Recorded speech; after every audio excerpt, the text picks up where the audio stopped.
제가 중간에 질문도 많이 드릴 텐데 리액션 좀 많이 해주시고요.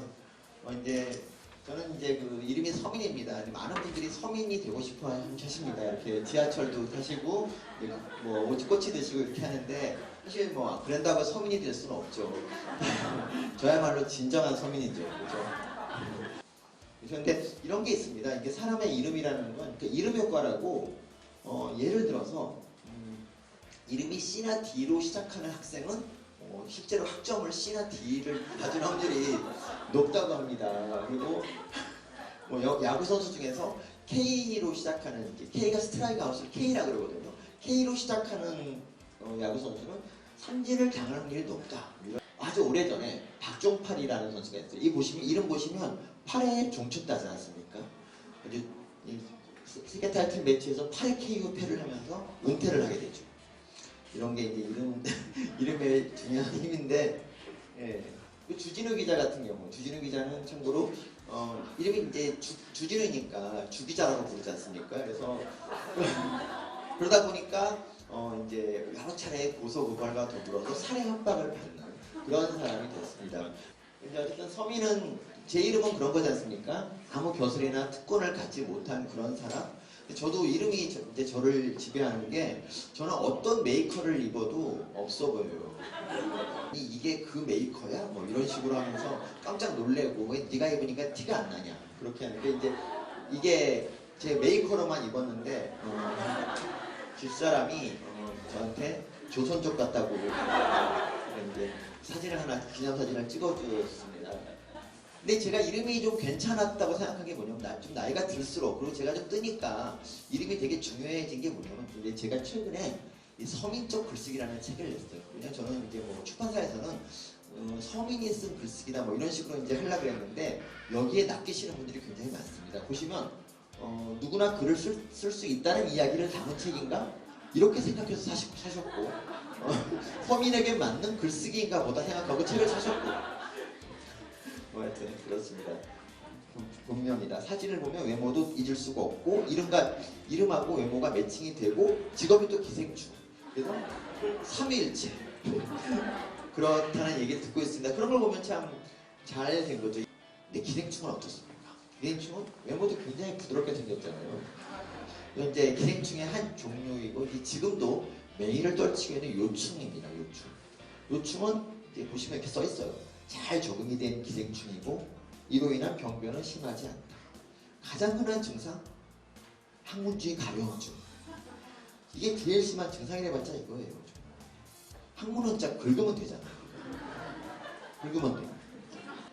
근데 요충이 항문을 가렵게 하는 이유가 뭘까요?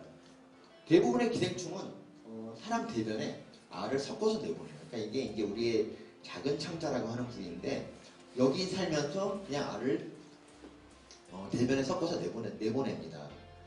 이렇게 되면 그래서 이제 그 대변 검사를 하는 이유가 기생충이 바로 이런 이제 대변에 섞어서 알을 내보내는 그런 특성 때문에 그렇습니다. 항문으로 간 다음에 평소에는 이제 항문이 닫혀 있습니다. 그래서 이제 여기 이게 대기하고 있다가 밤에 항문이 이제 우리가 꿈을 꿀 때 그 항문이 잠깐 열립니다. 그 틈을 타서 잽싸게 나가는 거죠.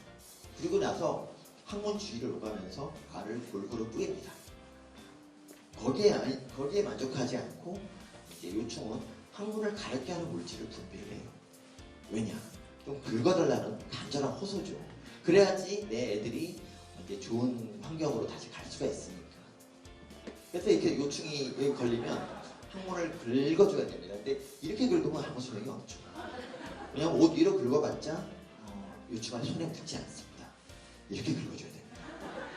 근데 이렇게 긁으면은 이게 문제가 되는 게 나이가 이제 좀 있는 사람이 이렇게 밖에서 이렇게 긁고 있으면 그냥 잡혀갑니다. 그래서 요충이 아이들을 좋아해요. 아이들은 아무 때나 항문을 긁어도 뭐래도 귀엽지 않습니까? 그래서 요충이 아이들을 좋아하는 거고요. 그리고 아이들은 시시때때로 이런 식으로 이제 입에다가 손을 가져가고 뭐 식탁을 한번 팍 때려서 알을 이제 퍼뜨린다든가 확인사살 좀 해서 이렇게 아버지에게 과자를 주기도 합니다. 보통 아이들이 이제 뭐 과자 같은 거를 누구한테 잘 안 주는데 요충에 걸리면 굉장히 관대해져요. 근데 이 알을 새가 먹어야만 얘네들이 생활사가 유지가 됩니다. 새가 이 알을 먹고 다른 데 뿌려놔야 다시 개미한테 들어갈 수가 있거든요. 그래서 이렇게 어른이 되는데 새는 개미를 안 먹지 않습니까? 왜 안 먹을까요? 좀 맛이 없어서 안 먹겠죠. 아무튼 그렇기 때문에 이 개미에 있는 기생충이 어떻게 해야지 새가 개미를 먹게 할까요? 이것도 역시 애벌레로 만들 수 있을까요? 애벌레? 어렵겠죠? 구조상 참 애벌레가 어렵습니다. 힌트를 드리자면 새가 뭘 먹고 있죠 지금? 그렇죠. 딸기 뭐 바로코노라도 섬에 딸기가 이렇게 생겼대요. 그 딸기를 좋아하는데 그럼 개미를 딸기처럼 만드는 걸까요? 설마? 네? 그렇죠. 붉은색 그렇죠. 사실은 딸기처럼 만드는 건 맞고요. 이게 이제 정상 개미예요. 이거는 그 기생충에 걸린 개미입니다. 더구나 이제 이거의 두 개의 차이점 중에 이제 또 하나가 색깔만 그런 게 아니라 배를 이렇게 들고 있지 않습니까? 이건 이제 신경을 눌러서 그런 건데 이 색깔은 어떻게 이렇게 빨갛게 만들까요? 물감도 없는 애인데. 네? 피. 혈액을 섞어서. 근데 그게 아니고 이제 제가 알아봤더니 이 껍질을 얇게 이제 갉아 먹는데요. 그러면 이것이 이제 검은 것이 좀 검은색이 이렇게 뭐 좀 얇아지고 햇빛에 반사되면 이렇게 빨갛게 된답니다. 그래서 이렇게 개미가 정말 이렇게 그냥 그 딸기 틈에 섞여서 이렇게 있으면 솔직히 어느 게 개미고 어느 게 딸기인지 새가 되게 섬세하지 않지 않습니까? 그래서 이렇게 함으로써 이 개미는 자신의 목적을 달성합니다. 역시나 기생충은 개미보다는 한참 똑똑한 존재가 아닐 수 없습니다. 근데 이게 참 신기하지 않습니까? 우리가 미물로 알았던 이 기생충이 이렇게 놀라운 일을 많이 합니다. 우리가 책을 통한 지식의 전송, 이게 되게 중요하다고 생각해요.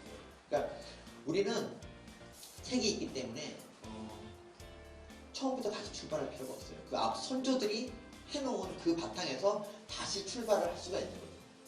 뭐 여기 뭐 많이 있잖아요. 뭐 이렇게 인간은 앞 세대가 축적해 놓은 지식에 의해서 훨씬 더 효과적으로 할 수가 있다. 기생충은 그렇지 않습니다. 기생충이 이렇게 머리가 좋은데도 그렇게까지 인간을 절대 이길 수 없는 이유가 바로 이겁니다. 기생충은 책을 읽지 않습니다. 아직까지 책을 읽는 기생충이 발견된 적이 한 번도 없습니다. 왜 상상력이 좋아지느냐? 예를 들어서 주라기권이라는 거를 영화를 보면 그냥 공룡이 있네? 하고 그냥 우리는 이제 넘어가죠. 근데 이 책을 읽으면 여기서 공룡의 모양이 막 묘사가 됩니다. 그러면 우리 머릿속으로 이 공룡을 그려야 되죠. 공룡이 어떻게 생겼는지를 막 머릿속으로 그리고 이런가? 하고 막 이제 이러다가 결국 구글 찾아보게 되는데 근데 이제 그런 와중에 상상력이 이제 발달할 수밖에 없습니다. 그래서 책이라는 거는 굉장히 상상력을 기르는 좋은. 근데 우리나라는 어떠냐면 지금 우리나라는 이제 물어보면 꿈이 없는 사람이 되게 많아요. 꿈이 없어요. 꿈이 그렇죠. 근데 그 이유가 바로 이제 이거라 생각합니다. 어린애들이 뭐 다양한 경험을 할 기회도 없고 책도 읽지 않기 때문에 그리고 또 스마트폰이라는 게 나와서 그래서 뭐 이러다 보니까 꿈이 없고 근데 주로 이제 얘네들이 경험하는 건 그거밖에 없잖아요. 학교 갔다 학원 갔다. 그래서 애들이 그 직업에 대해서 뭐 어떤 직업을 뭐 갖겠다 이런 거에 대해서 사회적인 통념을 굉장히 많이 받아들여요. 그러니까 우리나라가 또 이런 나라잖아요. 수입에 따라서 직업의 서열을 매기는 나라. 그리고 이제 돈이 많은 직업은 되게 좋은 직업이고 돈을 못 버는 직업은 그냥 나쁜 직업이라고 생각을 하면서 부모가 이제 적극적으로 이거를 말리지 않습니까? 하위권의 직업을. 그러다 보니까 애들이 자기가 정말 좋아서 직업을 선택하는 게 아니라 부모 강요에 의해서 선택을 합니다. 그래서 이제 이런 거 있잖아요. 미술을 하고 싶어요. 그럼 부모가 결사합니다. 보이는데 미술이 하고 싶어요. 부모님한테 말씀드리지 않았습니다. 말씀드렸으면 죽었어요. 실제로 이제 우리나라가 OECD 국가 중에서 교사를 희망하는 아이가 굉장히 많은 나라죠. 그 이유가 뭐냐면 애들이 주로 보는 사람이 교사하고 학원 선생님밖에 없는데 딱 보기에는 교사가 더 좋아 보여요. 방학 때 놀고. 그래서 교사를 해야겠다 생각을 하는 거죠. 그러니까 자기가 경험이 너무 적기 때문에 이렇게 되는 거고 이게 이제 다 책을 읽지 않기 때문에 이제 벌어지는 일이죠. 최소한 책을 읽으면 뭐 예를 들면 일론 머스크의 책 같은 경우를 읽으면 나도 이제 꿈을 좀 크게 갖자 이런 생각을 우리나라가 이제 그 창의성 면에서 많이 뒤떨어진다고 생각한다면은 우리가 이제 앞으로 우리가 살 길은 창의성밖에 없거든요. 창의성. 그래서 그러기 위해서는 우리가 독서를 좀 많이 해서 책을 많이 읽고 상상력을 길러면 좋겠다. 이게 이제 오늘의 결론입니다. 그동안 좋은 리액션 보내주셔서 정말 감사드리고요. 이상으로 마치겠습니다.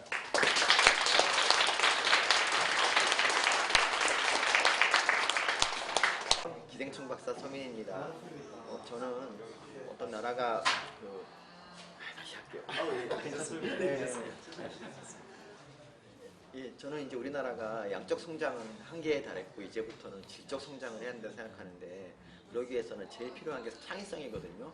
콘텐츠 코리아 랩은 그런 창의성을 붙드는데 아주 가장 좋은 수단인 것 같고요. 그래서 이런 센터가 지어진 것에 아주 만족합니다. 또 현진 조국의 양말을 꿈꿀 수 있게 됐습니다. 대구 콘텐츠 코리아 랩 화이팅!